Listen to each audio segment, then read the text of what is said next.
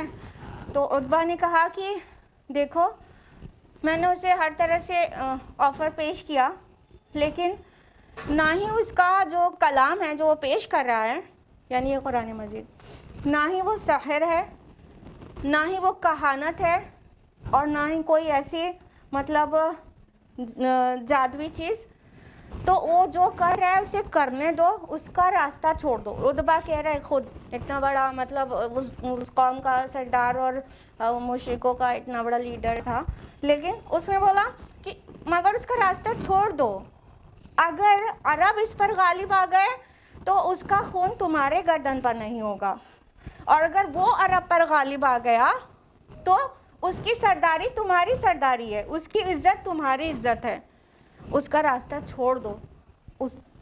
تو سب نے کہا تم پر تو سحر ہو گیا، تم پر بھی جادو ہو گیا، یہ کنکلیوژن نکالا۔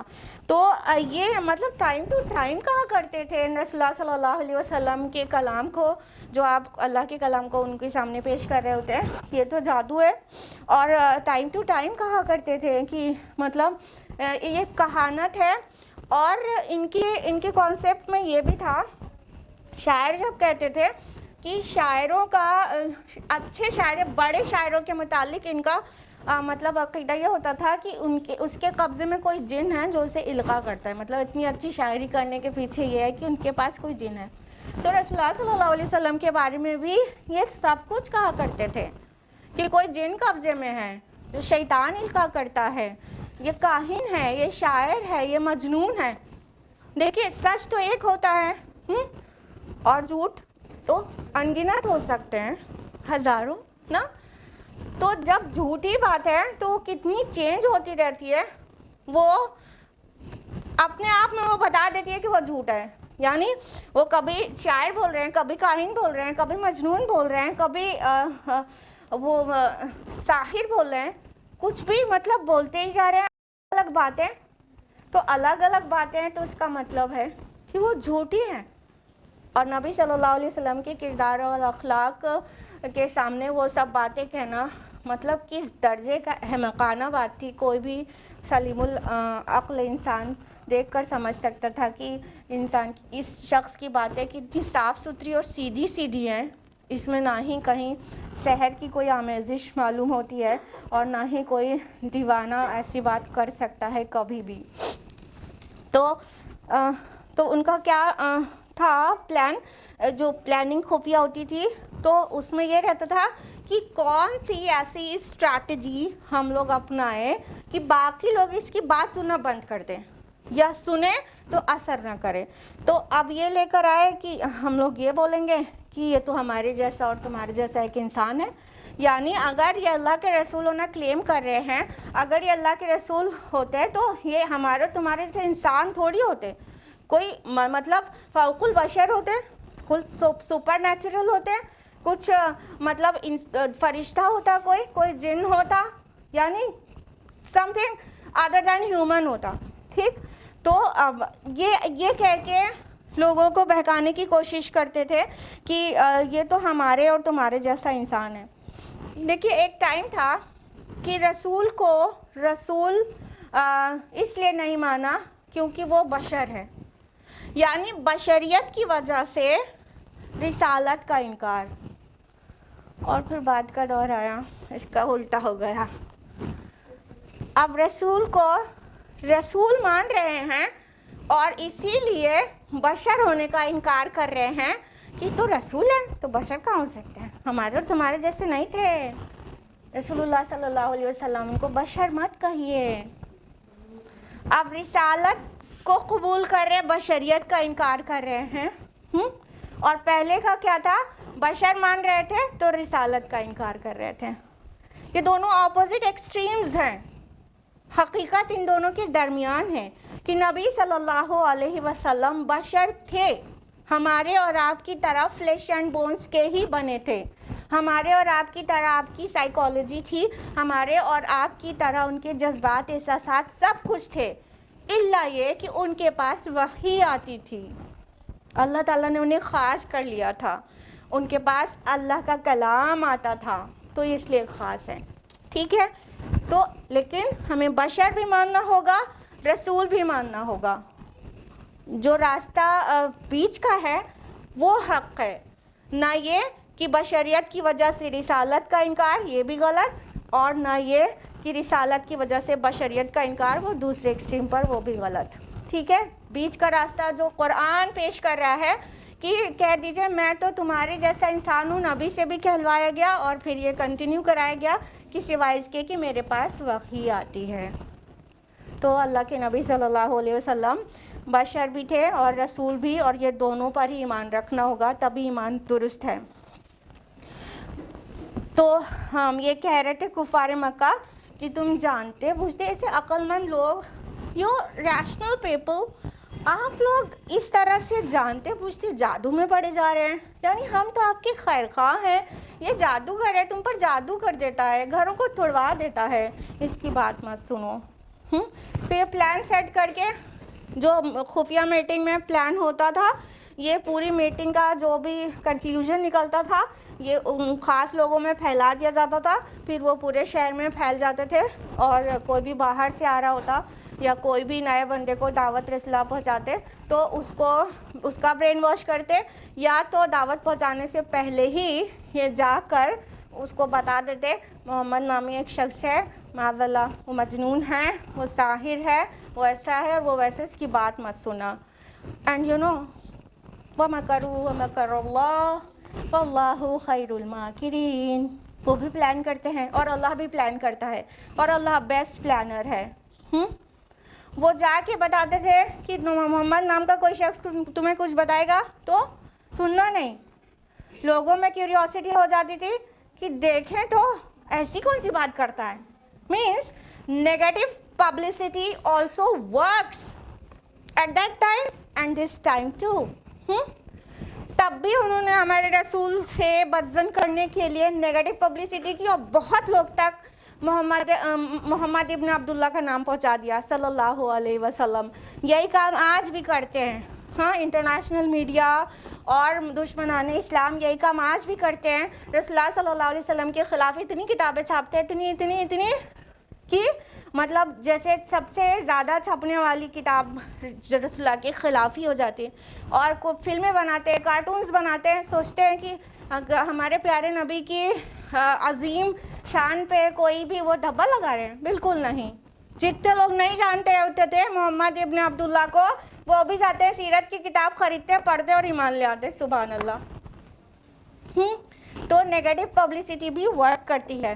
تو یہ لوگ اپنے سے نیگیٹو پبلسٹی کرتے تھے، لیکن وہ پبلسٹی تو بن ہی جاتی تھی اور وہ ورک کرتی تھی. اور اسی کی ایک مثال ہے طفیل بن عمرو دوسی. طفیل ابن عمرو بہت بڑے مطلب شاعر تھے، اور ابن ہشام کی آپ کو بتا رہے ہیں، جلد نمبر 2 صفحہ نمبر 22 سے 24 میں ہے. طفیل ابن عمرو آئے خانہ کعبہ. پہلے سے ان کو بتا دیا گیا تھا کہ محمد ابن عبداللہ نام کا ایک شخص ہوگا، وہ مجنون ہے اور وہ ساحر ہے، وہ جادو کر دیتا ہے، اس کی باتیں جو ہیں گھر توڑوا دیتی ہیں، اور اس کی بات مت سنا. انہوں نے کہا کہ میں اتنا ڈر گیا تھا کہ میں کان میں روئی ٹھوس کے آیا تھا، ٹھیک ہے. اور پھر وہ حرم میں دیکھا کہ رسول اللہ صلی اللہ علیہ وسلم قرآن مجید کی تلاوت کر رہے ہیں، تو اس کی آواز اس کے کان میں گئی، تو اس نے اپنی روئی نکال لیا اور سننے لگا. اور یہ سوچ کر اپنا بعد میں سب پورا ایکسپریس کیا اپنے آپ کو کہ میں نے سوچا میں بالغ اور عاقل انسان ہوں، اگر کچھ ایسی ویسی باتیں ہوں گی تو میں سمجھ لوں گا کہ ہاں کیا صحیح کیا غلط ہے، میں اپنے سے جج کر لوں گا. کوئی میں بچہ تو نہیں ہوں کہ یہ محمد مجھے بہکا لے گا صلی اللہ علیہ وسلم. یہ سوچ کر انہوں نے بات سنا شروع کر دی. قرآن اور جو شاعر ہو اور جو کلام کی پہچان رکھتا ہو اور جو لٹریچر کا ماہر ہو، اس کے اوپر یہ کلام مطلب ایسے جادو کی طرح اثر کرتا تھا کہ مطلب سچ مچ میں وہ جادو کہتے تھے لیکن اس کا اثر ہی ایسا ہوتا تھا. تو وہ بالکل مطلب یہ قرآن مجید سن کر بالکل حواس بھاگتا کہ یہ کتنا پیارا کلام ہے. تو وہ گئے